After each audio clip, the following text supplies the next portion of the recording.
Well, I was very, very pleased to see such a huge crowd yet again today on a beautiful Saturday afternoon, to see my family and friends, so many of them come out again and offer their support. So many of the young kids that were here today. It really is heartwarming, and I think the message that I gave in my speech is that I'm going to work hard for them and I'll never let them down. Last MPP was criticized for towing the party line, caring less about the constituents. How do you plan on taking care of both? Well, I think it's really important that I be in the room when the decisions are being made. It's going to be very easy to tow the party line when you're writing the party line alongside of the Premier and all of the other members of the provincial BC party. So I expect to be there writing the party line. But when you say that, Vic, I'm sorry, but you're going up against not just Northern Ontario, but then you're going Eastern Ontario, Ottawa. That region wants its own stuff. Windsor wants its own stuff. How do you do that? I think the example that I used today about Bill 26 is a really great example. I'll give you another one. When we talked about affordable housing has a line drawn on it. Anything north of the French River got $52,000.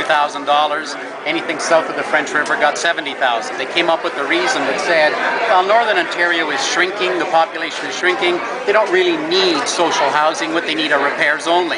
So let's give them $52,000 a unit.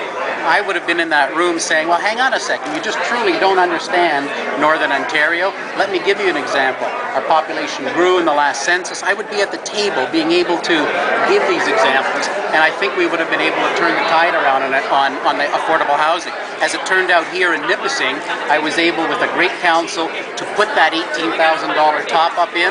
We're the only municipalities in the entire province that actually did that because of the mistake that was made. I want to be at the table to right those mistakes before they happen.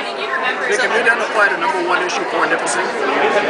I think the tie, if you will, from what I hear at the coffee shops where I'm out and about all day, they really need something to be done about the HST.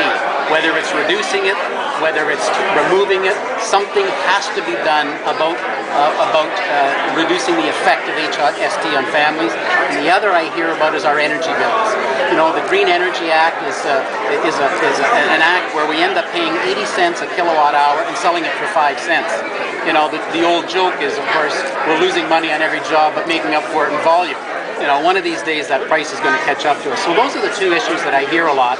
And of course, as you heard Tim Mudak, he and I talked a lot about Ontario Northland today as well, because I really feel that they are the economic engine that will drive Northern Ontario out of the recession. Vic, how are you going to make your voice heard there? I mean, being in the room is one thing, but how are you going to get yourself heard?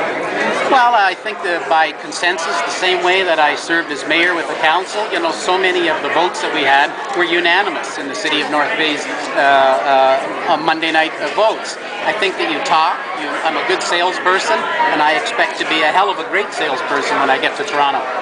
So when you're down there, you'll be just one of many voices, though. Yep. When you were mayor, you were at the head of the table. There, you're just another guy, another woman that's going to be part of this. How much sway do you think you're going to have if you get elected as a rookie MPP? Well, I'm going to be pretty persuasive. I believe that when you look at the examples that I brought out, Bill 26, when you look at the affordable housing, when you look at the launch at the Davidi Club, the other examples that I used, they're not rocket science. These are pretty simple things that we could have changed that would have made a vast difference. I'll start with the baby steps and be able to just bring some logic to those simple things to begin with. And I hope to be a voice that's heard, and I hope to earn the respect of my colleagues in Toronto and make North Bay, make Nipissing, make Northern Ontario shine again.